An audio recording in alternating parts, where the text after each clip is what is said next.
그리스도 이름으로 기도합니다. 아멘.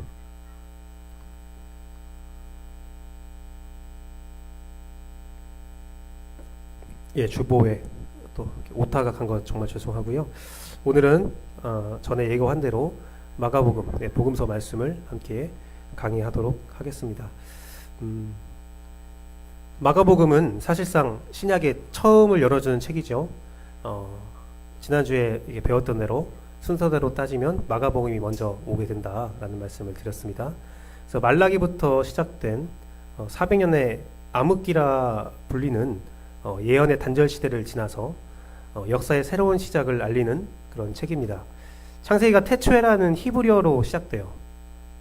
테초에라는 히브리어 베레시트로 시작되는데 마가복음도 시작이란 단어로 시작됩니다. 헬라어 아펜이라고 있는 책인데요.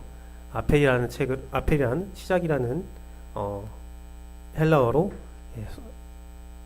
마가복음이 시작되는 것을 우리가 알 수 있습니다. 그래서 새로운 시작, 새로운 출발을 알리는 마가복음으로 오늘 시작하는 그 의미를 가지고 있는데요. 이어지는 책을 이해하기 위해서는 전작을 볼 필요가 있죠. 우리가 전작에 어떤 것들이 있었나라는 것들을 볼 필요가 있습니다. 그 흥행한 영화들을 보면 프리퀄을 만드는 경우가 많이 있어요. 어떤 영화를 봤을 때 이 영화 이전에 있던 일들이 무엇일까 궁금해하는 분들이 많아서 이렇게 많은 프리퀄을 만드는 경우가 있는데 제 상식으로는요, 제 교양으로는 대표적인 프리퀄 영화는 스타워즈라는 영화가 있습니다. 스타워즈는 1977년 제가 태어나기도 전에 퍼라는 시리즈로 시작을 해요. 시리즈가 1, 2, 3로 시작하는 것이 아니라 퍼부터 시작을 해요. 조지 루카스 감독은 그 당시에 1탄을 만들 만한 기술이 없기 때문에 퍼부터 시작했다라고 이야기하는데요.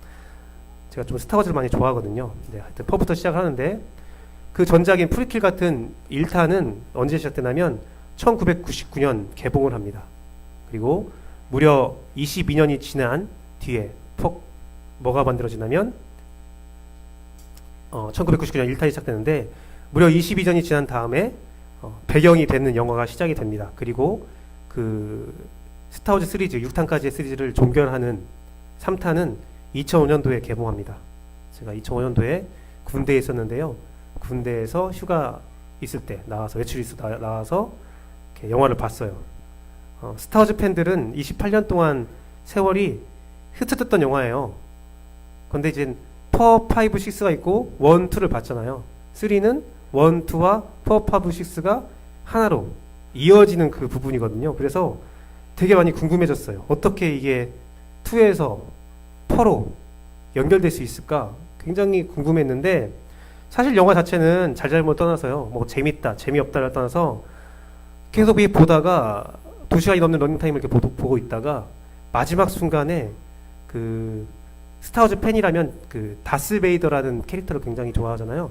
근데 마지막에 이런 장면이 딱 나와요. 다스베이더가 참 하면서 마스크가 딱 쓰여지는 장면이 나오는데 그때 이제 스타워즈 팬이었던 그 중사랑 같이 봤어요. 둘이 앉아서 이렇게 보고 있는데 둘이 동시에 척이 쫙 마스크가 싹 내려오는 순간에 둘이 다 숨을 못 쉬고 딱 쓰여지는 건 하면서 나도 모르게 탄식과 박수가 치어졌어요. 막 갑자기 순간 감동과 전율이 쫙 올라오더라고요. 영화는 솔직히 말해서 이게 뭐 그냥 재밌는 영화야, 스타워즈니까 재밌어 하면서 보고 있다가 저 마지막 순간 쫙 하면서 딱 쓰여지고 그 다스베이더의 여러분들 아시는 분도 아시겠지만 다스베이더의 그런 특유의 숨소리가 있어요. 하는 게 있거든요.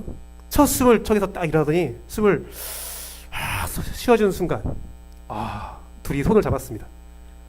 야, 우리가 기다렸던 순간이야. 28년 동안 세월에 우리가 기다렸던 저보다 3년 전에 시작된 영화를 보면서 야, 이 순간만은 기다렸어. 전율을 느꼈는데요. 저는 마가복음을 보면서 더 큰 전율을 느낄 수 있다고 생각합니다.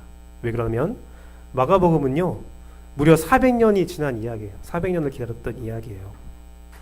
마가복음의 전작은 말라기입니다.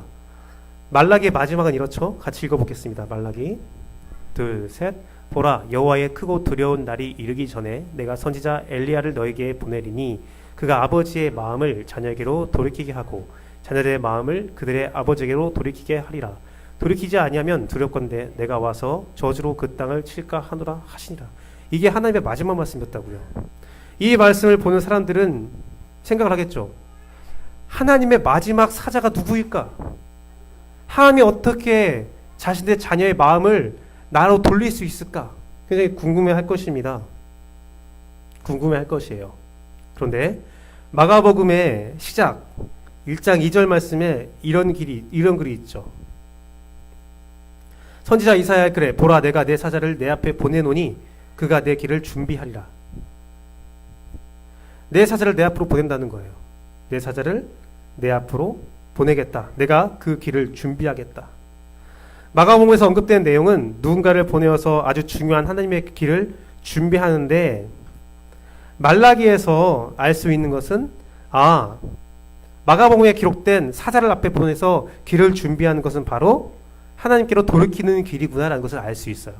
말라기에 있었던 내용이 마가복음을 통해서 이런 것을 준비하고 있구나, 이제 시작됐구나라는 것을 알 수 있는 거죠.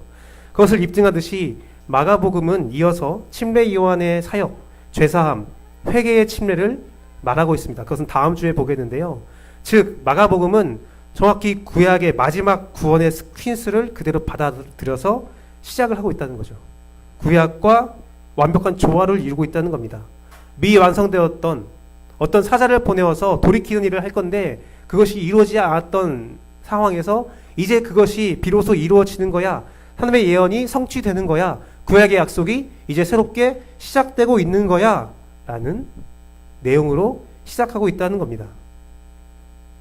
더 놀라운 사실은 이런 완벽한 시퀀스를 통해서 전하고 있는 또 하나의 진리이죠.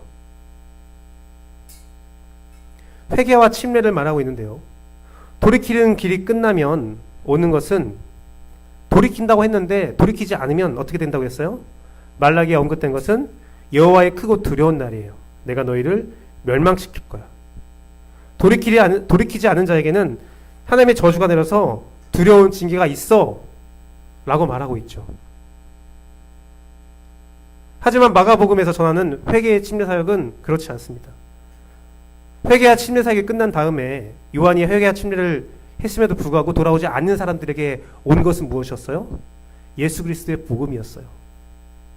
예수 그리스도의 복음. 복음의 시작은 구약과 동일하게 진행되고 있지만 여호와 하나님의 두렵고 무서운 징계는 철저한 용서와 사랑으로 성취되고 있음을 밝히고 있습니다. 다시 한번 기회를 주는 거예요. 하나님은 구약을 통해서 너희가 내 사자를 보고도 돌이키지 않으면 내가 너희를 멸망시켜버릴 거야 라고 했지만, 하나님은 다시 한번 용서의 기회를 주고 있다는 겁니다. 물론 여러분들 꼭 기억해야 할 것은 이제 예수 그리스도가 선포된 복음 이외에는, 예수님이 재림한 그 날에는 이제 심판밖에 남지 않아요. 그때 또 예수님이 와서 한 번 더 기회 줄게 하진 않아요. 예수님이 그렇게 약속했으니까요. 하지만 어쨌든 하나님의 언약은 다시 한번 마지막 기회를 주겠다. 마지막 기회를 주겠다라는 겁니다. 지난주에 제가 복음의 신탁을 의미하면서, 복음은 신탁을 의미한다라고, 복음을 강의하면서 복음을 신탁을 의미한다고 말했어요. 신탁이라는 것은 신의 선물이라고 말씀드렸어요. 말라기의 상황을 보면 저주의 징계가 이루어져야 마땅한데 하나님은 우리에게 자신의 아들을 내어주시는 사랑을 보이시죠. 그 선물을 주시죠. 저는요, 사실 솔직히 말해서요, 그 사랑이 너무나 두렵습니다. 그 선물이 정말 두려워요. 그 이유는, 제 두려움의 이유는 누가복음 9장에 보면 예수 그리스도가 직접적으로 자신을 어떻게 비유하냐면 포도원 주인이 아들을 보낸 이야기를 비유하거든요. 그 이야기를 좀 해드리면, 한 포도원에 주인이 있었습니다. 그리고 그 포도원을 관리하는 농부들이 있었죠. 적당한 때가 되어서 적당한 소출을 받기 위해서 주인은 대리자를 보냅니다. 소출에 대한 일부분을, 수익을 나에게 갖고 와라. 그런데 어떻게 합니까? 포도원 일꾼들이 욕심을 내어서 그를 죽이지요. 주인에게 적당한 소출을 주기 싫어서 죽여요. 주인은 단번에 그들을 진멸할 수도 있지만 어떻게 합니까? 계속 사람을 보내요. 3명의 자기의 종을 보내요. 보내는 족족 그들이 어떻게 합니까? 죽여버려요. 그러자 그 주인은 마지막으로 자신의 아들을 보내기로 합니다. 생각합니다. 얘들은 종을 죽였지만 아들은 죽이지 않을 거야. 보냅니다. 그런데요, 포도원 일꾼들은 어떻게 합니까? 아들을 죽이면 이 포도원이 완전히 우리 것이 될 거야 라고 잘못 착각을 하죠. 그리고 아들까지 죽여버립니다. 그러자 주인은 농부들을 모두 다 죽이는 상황으로 이야기가 끝이 납니다. 이 이야기는 오늘 우리가 살펴보고 있는 말씀과 똑같은 상황이죠. 계속되는 호의가 권리인 것처럼 착각을 해서 벌어지는 참혹한 참극입니다. 하나님은 이 세상을 바라보면서 정말 많은 인내와 호의를 베풀고 계세요. 많은 선지자들을 보냈고 많은 말씀을 보냈고 심지어 하나님의 아들인 예수 그리스도까지 보내었습니다. 호의가 끝이 난 거예요. 호의의 끝은 바로 하나님의 아들 예수 그리스도였어요. 예수 그리스도가 하나님의 아들이라는 것은 이제 하나님의 호의, 하나님의 기회가 마지막이라는 것을 의미하거든요. 전 그래서 이 복음이 굉장히 두렵습니다. 굉장히 두려워요. 이제 받아들이지 않으면 끝이라는 거죠. 이런 점에서 마가복음 1장 1, 2절에 매우 독특한 진리를 담고 있다고 저는 생각하는데요. 구약과의 연관을 통해서 홀로 존재하지 않은 신약의 연속성을 보여주고 있죠. 신약은 홀로 존재하지 않아요. 구약과 함께 존재하고 있어요. 그러면서 구약부터 예언되고 성취되고 있는 하나님의 구원의 계획이 신약에 이르러서 완벽하게 이루어지고 있다는 사실을 보여주고 있고요. 또한 구약에서 말하고 있는 심판에 대해서 신약에서 다시 한번 마지막 기회를 주면서 사랑, 공의와 정의도 있지만 사랑의 모습을 굉장히 크게 강조하고 있다는 겁니다. 그러면서 이제 마지막이야. 더 이상 더 큰 사랑은 없어. 솔직히 말해서 하나님의 아들인 예수 그리스도, 마가복음 1장 1절 하나님의 아들 예수 그리스도, 이 말에는 이제 더 이상 기회는 없어. 이제 하나님께서 줄 것은 다 줬어.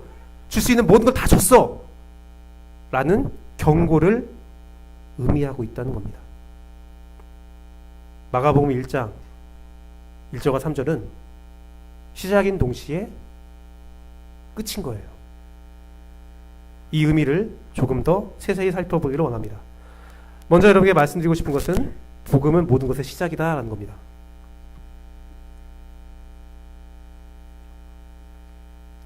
복음은 아펜, 태초, 시작이라는 단어로 이야기하고 있는데요. 창세전부터 이미 시작되었던 그 태초라는 의미를 신약에 가져오신 거예요. 그래서 예수 그리스도는 시작이야 라는 말을 하고 있는 거죠.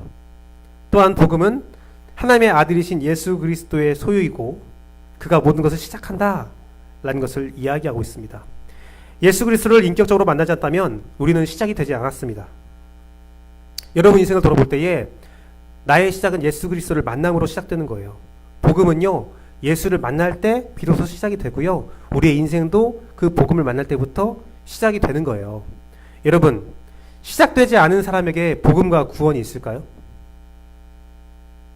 예수 그리스도로 시작되지 않은 모든 인생은 사실상 가치가 없는 무의미한 인생이에요. 어떤 가치도 투영되지 않은 투명한 상태와 같은 거예요. 있어도 존재해도 있지 않고 존재하지 않은 거라고 생각하면 됩니다. 에베소서 말씀에 이런 것들을, 이러한 철학을 잘 녹여내고 있는데요.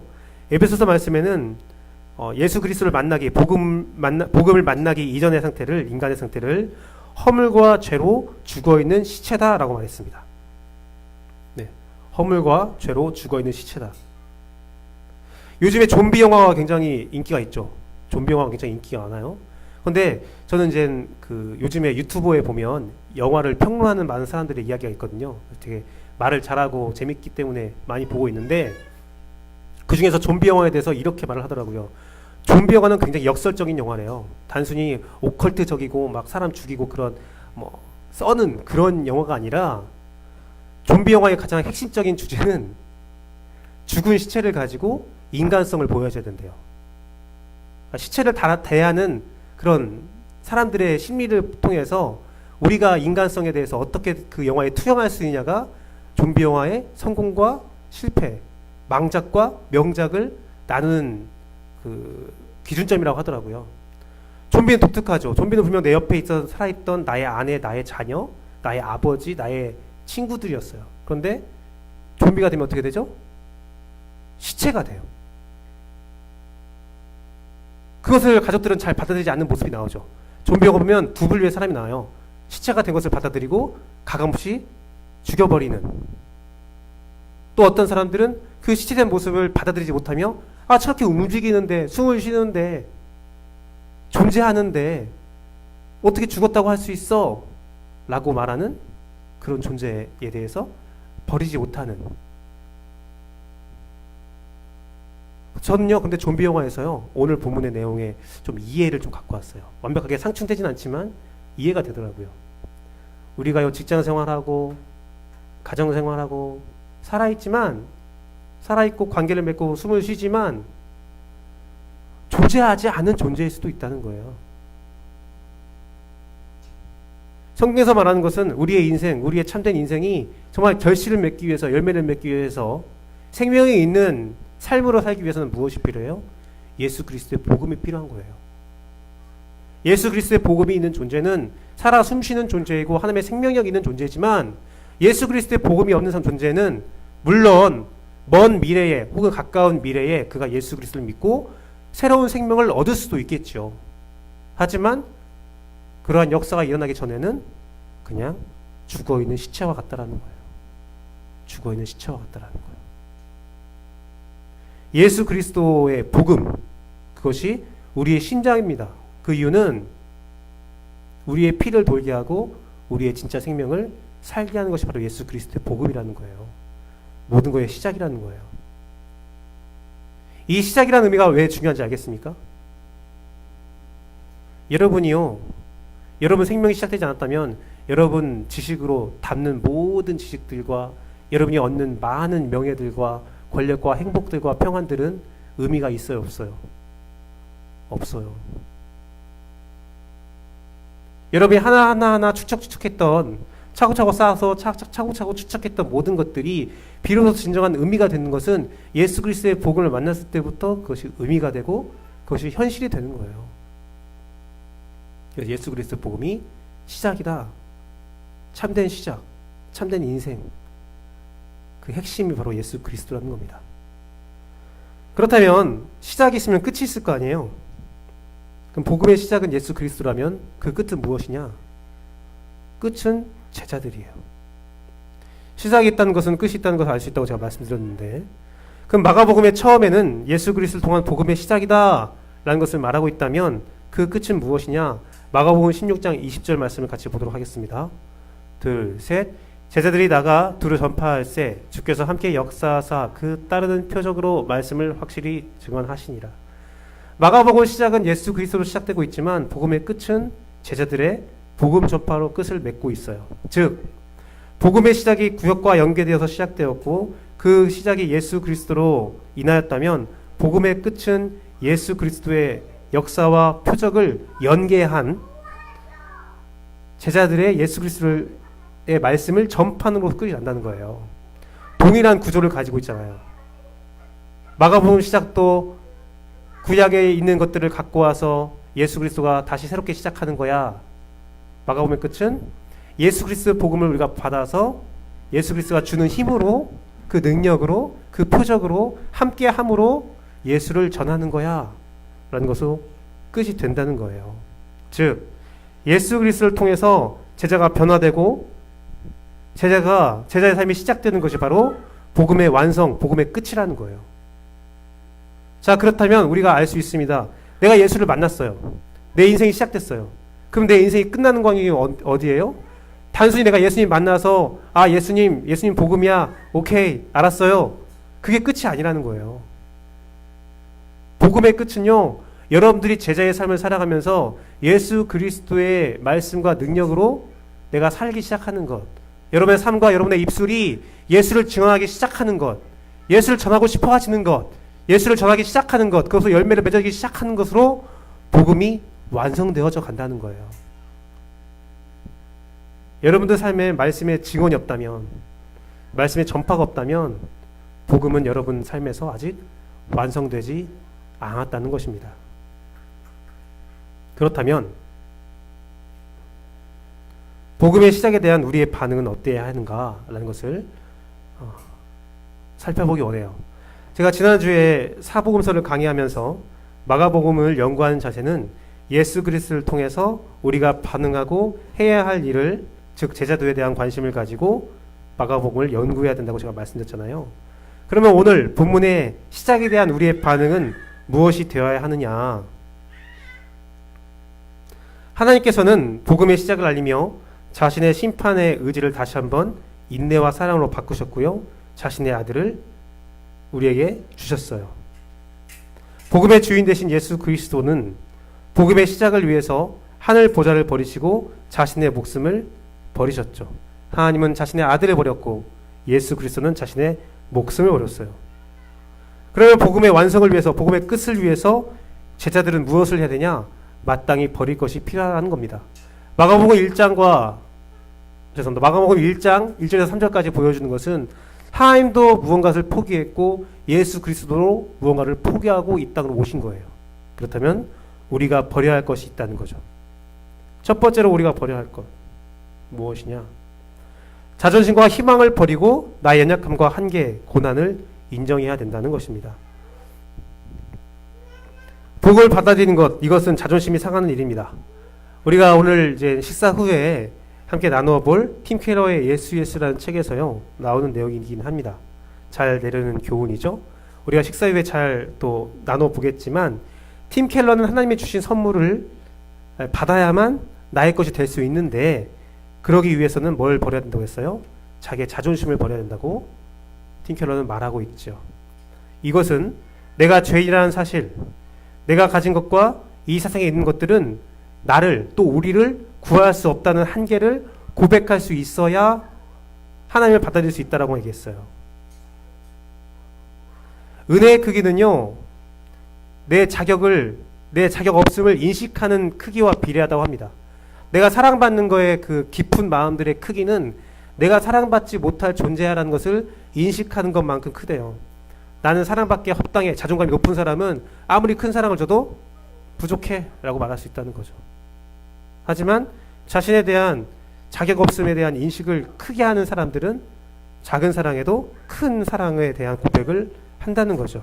내가 얼마나 큰 죄인지를 고백하는 것이 본문이 말하고 있는 함께 나아가는 예수 그리스도의 복음에 동참하는 가장 평탄하고 고든 길이에요.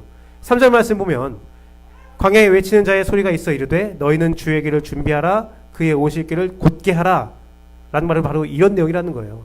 그 말을 하면서 회개의 복음을 전파하잖아요. 주님이 오는 걸 곧게 하는 것, 주님이 오는 것을 준비하는 것은 뭐냐? 내가 죄인이라는 것을 고백하는 거예요. 나의 상태를 정확히 판단하는 거예요. 그것이 바로 가장 편탄하고 가장 고든 길이에요. 하나님의 은혜를 가장 깊게 느낄 수 있는 것, 가장 크게 느낄 수 있는 가장 편탄하고 고든 길은 나의 상태를 하나님 앞에서 인정하는 것이에요. 또한 예수 그리스도가 하나님의 아들이라는 사실을 인정해야 돼요. 뿐만 아니라 하나님의 아들인 예수 그리스도가 고난을 자청해서 받아들였다는 사실, 그리고 그 고난의 끝이 죽음이었다는 사실도 받아들여야 돼요. 여러분, 예수 그리스도가 하나님의 아들이라는 사실과 예수 그리스도가 죽었다는 사실을 인정하는 게 얼마나 어려운지 아세요? 유대인들은요 2000년이 넘는 기간 동안에 이 사실들을 받아들이지 못해서 예수를 못 믿는 거예요.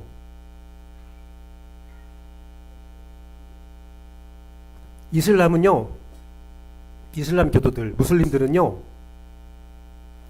모하메드가 나타나서 예언할 때 어떤 말 했냐면 예수 그리스도도 신의 대리자가 맞고 예언자가 맞다. 하지만 그는 하나님의 아들이 아니야. 또 예수가 죽지 않았어 라고 이야기하고 있다고 해요. 사람의 인식 가운데 고난을 받는 신, 고통받는 신, 저주의 죽음을 받아들이는 신을 인정할 수가 없는 거예요. 신이라는 존재는 완벽해야 되는데 완벽하지 않고 그 저주의 죽음을 받는 자가 어떻게 우리를 구원할 수 있겠어? 받아들일 수가 없는 거예요.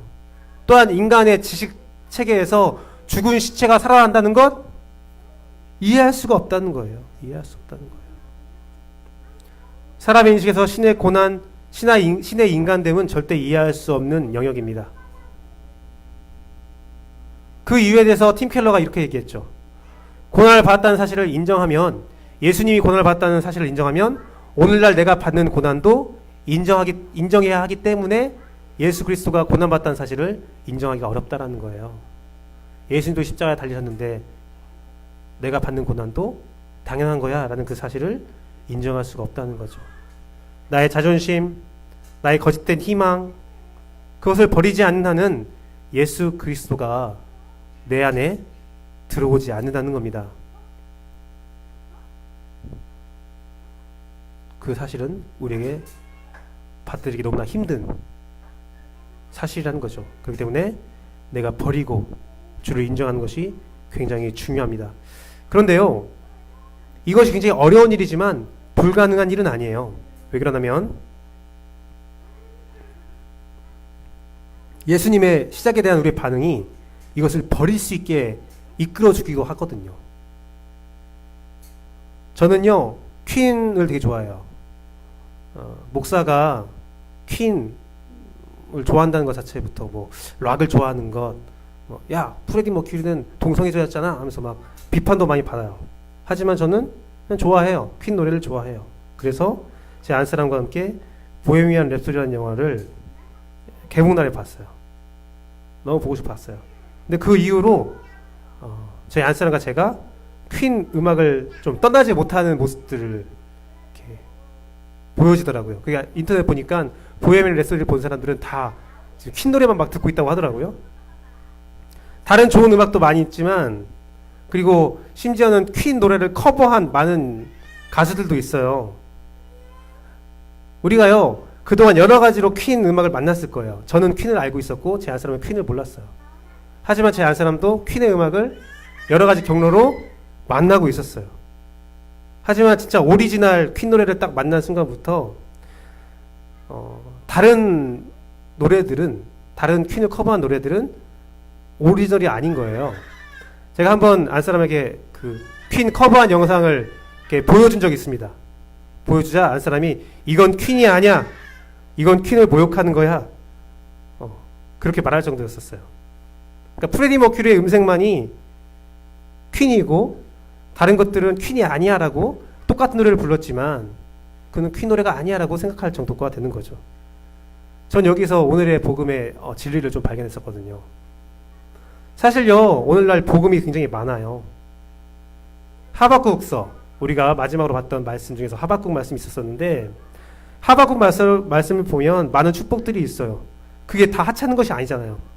다 소중하고 좋은 것이고 나를 살게 해주는 것들이잖아요. 물질만을 말하는 것이 아니죠. 물론 물질도 있지만 물질만을 말하는 것은 절대 아닙니다. 마가복음이 선포되고 있는 당시에도 많은 복음들이 있었어요. 얘들아 떠드는 거 괜찮은데 뛰면 안 돼요.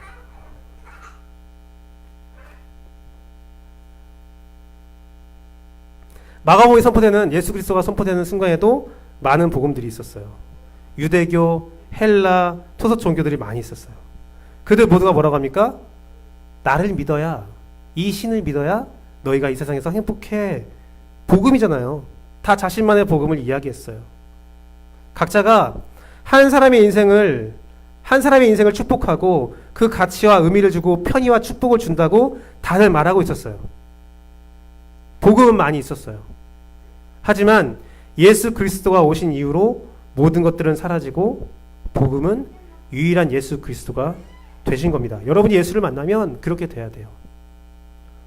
예수 그리스도가 시작이라는 이 말, 이 의미는 여러분이 전에 만났던 모든 복음들을 다 버릴 수 있어야 된다, 버려야 한다라는 의미예요. 내가 그동안 느꼈던 질서와 내가 느꼈던 복음들은 이제 예수 그리스도 안에서 아무런 의미가 없어지는 거예요. 예수만이 진짜고 예수만이 오리지널이 되는 거죠. 여러분, 좀 이해의 폭을 넓히기 위해서 스포츠 경기를 생각해 보면 좋겠습니다. 스포츠 경기를 보면요, 심판의 휘슬이 불기 전에, 그 시작을 알리기 전에 했던 모든 경기와 모든 행동은 무효가 돼요. 농구를 보러 간다거나 축구를 보러 가면 선수들이 막 연습을 합니다. 열심히 연습을 해요. 열심히 연습을 하는데 심판이 휘슬을 불기 전에 했던 모든 골과 모든 활동들은 뭐가 돼요? 뭐 기록에 남지 않아요. 아무런 의미가 없어요. 또한 프로야구가 있습니다. 프로야구가 있고 뭐 농구도 있는데 시범 경기라는 기간이 있어요. 시범 경기는 뭐냐면요, 그들은 진짜로 상대방과 함께 시합을 합니다. 열심히 시합을 하고 그때 타율도 매겨지고 등수도 매겨져요. 진짜 경기하는 것처럼 해봐요. 근데 그것이 정규 시즌 들어가는 순간 다 기록은 무효가 돼요. 완전한 무효가 되죠. 아무런 영향도 주지 못하는 완전한 무효가 돼요. 예수 그리스도의 복음의 시작, 이거예요. 그동안 나를 살게 했던 자존심, 나를 살게 해주고 나를 빛나게 해줬던 것들, 나를 기쁘게 하고 내가 그토록 열망했던 것들, 내가 가졌던 그 모든 것들, 복음의 휘슬이 휙 부는 순간 그것은 무효가 돼요. 예수 그리스도에게는 그런 힘이 있어요. 예수 그리스도 외에 다른 것들을 버릴 수 있게 하는 힘. 예수 그리스도 통해서 그 모든 것들에 대해서, 모든 가치에 대해서 포기할 수 있게 만들어주는 힘. 예수 그리스도가 나의 전부가 되는 힘. 그게 예수 그리스도 복음의 시작이라는 의미라는 겁니다. 지난주에 제가 안사람과 함께 이렇게 앉아있다가 본죽 사장님의 간증을 듣게 됐어요. 안사람이 본죽 사장님 간증 한번 들어보자라고 해서 들어보게 됐는데, 사실 우리에게 많은 간증들을 이렇게 들어보는 계기가 있죠. 그리고 그 간증들은 또 많은 복음들을 우리에게 이야기합니다. 간증을 들으면 우리는 이런 상상을 많이 하죠. 간증에 나오는 부자가 되는 법, 간증을 통해서 영광을 돌리는 법, 크게 쓰임받는 법을 보면서 우리는 나도 부자가 될 수 있겠지? 나도 크게 쓰임받을 수 있을 거야? 나도 저렇게 하면 성공할 수 있을 거야? 축복을 얻는 거지? 라고 많이 생각을 해요. 그런데요, 저는 그렇게 하면 간증이 좀 위험하다라는 생각을 가져요. 간증을 통해서 여러분들이 무화과나무, 감람나무 열매, 포도 열매, 송아지, 논밭의 식물을 생각하면 위험해요. 위험합니다. 그러다가 진짜 복음, 하나님의 구원과 힘을 바라보지 못하는 경우가 많이 있거든요. 그러면 간증은 하나님을 드러내지 못하고 하나님을 이야기했지만 자기 자랑으로 끝나는 경우가 굉장히 허다하거든요. 간증은 자기개발서가 되는 거예요. 자기개발서. 하나님의 이름을 빌린 자기개발서. 그런데요, 그 점에서 이 본죽 사장님의 간증은 저에게 되게 큰 감동으로 다가오는 대목이 있었습니다. 똑같았어요. 내용은 똑같게 전달됐어요. 항상 그렇죠. 내가 좀 잘 살았는데 어떤 계기로 망했다가 다시 한번 하나님 앞에 돌아와 열심히 살았는데, 그래서 하나님께서 성공을 주셨는데 다시 하나님 잊어버리고 더 철저히 망했다가, 그리고 이제 내가 하나님을 더욱더 이제 그 실패를 교훈 삼아서 하나님을 잘 새겼더니 좋은 큰 성공을 얻었다. 그리고 이제 그 성공의 비결을 잃지 않고 하나님을 잘 섬기고 있다. 그런 내용들이에요. 간증은 거의 다 대부분 그런 내용이에요. 그런데 이 최복희 권사님께서 어떤 말을 했냐면요, 정확한 워딩은 아니지만 이러한 의미를 이야기했습니다. 하나님 손에 무엇이 들렸나, 무엇을 주는가 보다 하나님의 얼굴 자체만을 보자라는 이야기를 했어요. 자기는 그랬대요. 하나님을 섬기면서 하나님이 이번엔 손에 뭘 들고 올까 굉장히 관심을 가졌대요. 하나님의 손에 있는 것이 나에게 무엇을 줄 수 있을까 굉장히 관심을 가졌대요. 하지만 하나님께서 원하시는 것은 손에 무엇이 들렸나가 아니라 하나님 얼굴 자체, 하나님 그 자체의 힘을 알게 되었다라는 거예요. 전 이게 복음이라고 생각합니다. 하박국의 고백, 나에게 무화과나무 열매, 포도 열매, 감람나무 열매, 논밭의 식물, 우리의 양떼 없어도 좋아, 송아지 없어도 좋아, 난 하나님의 구원으로 인하여 기뻐할 거야 라는 이 하박국의 선포가 오늘 마가의 선포 처음에 말하고 있는 거라는 거예요. 예수 그리스도가 모든 것의 시작이 된다. 예수 자체가 복음이다. 예수님이 하나님의 아들입니다. 예수님을 여러분이 소유한다면 여러분은 모든 것을 소유한 것입니다. 다른 모든 것들을 버리고 오직 예수 그리스도를 받아들이십시오. 예수 그리스도가 바로 복음입니다. 혹시 여러분 손에 많은 것들이 쥐어져 있어서 하나님, 제 손에 여유가 없어요, 다음에 오시면 제가 좀 줄이고 받아들일게요 하면 안 됩니다. 지금 시작해야 됩니다. 지금 그걸 버려야 하나님의 평탄한 고든 길이 열리게 됩니다. 마지막 기회입니다.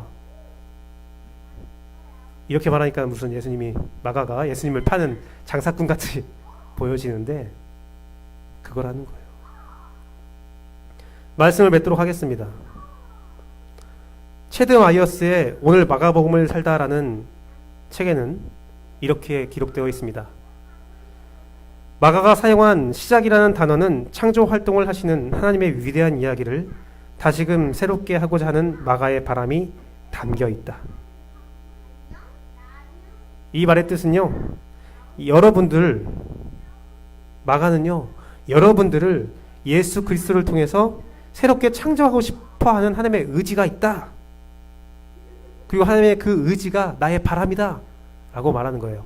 여러분이 변하기를 원하는 거예요.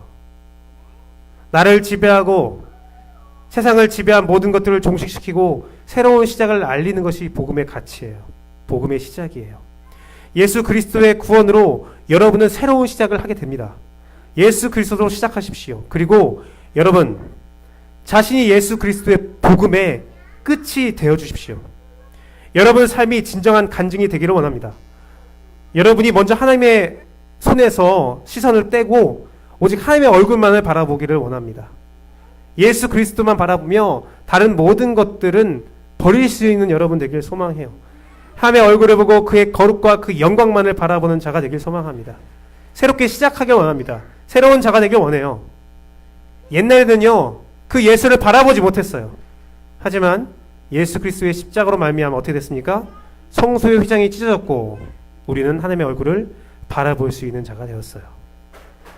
모세조차도 구름 뒤에서 하나님의 얼굴을 제대로 보지 못했는데 우리는 모세보다 더욱더 뛰어난 자가 될 수 있다는 겁니다.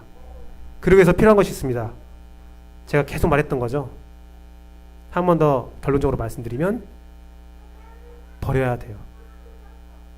그리고 인정할 것을 인정해야 돼요. 회개와 침례로 허물과 죄에 죽었댔던 시체 상태를 벗어나는 것, 내가 그런 존재야 라는 것을 인정하는 것, 예수 그리스도가 하나님의 아들이야, 예수 그리스도가 복음의 시작, 모든 것의 시작이야, 나의 구원이야 라는 것을 인정하는 것, 거기에서 여러분의 시작의 문이 열린다는 것 기억하기를 소망합니다. 그리고 여러분의 삶에서 계속 말씀 묵상과 기도를 통하여 그 복음을 완성시키기를 소망합니다. 시작을 예수 그리스도가 열었으니 그 끝을 예수 그리스도의 성령으로 그 도우심으로 끝을 맺을 수 있는 여러분 되기를 소망합니다. 우리 함께 기도하고 우리 함께 찬양하고 기도하도록 하겠습니다. 우리 이 시간 함께 찬양하겠는데요. 우리 주님만 사랑하리 해서 다른 모든 가치들을 포기하고 오직 주님만 사랑하고 주님만 따르는 그 거룩 가운데 임하는 여러분 되기를 소망합니다. 우리 함께 찬양하도록 하겠습니다.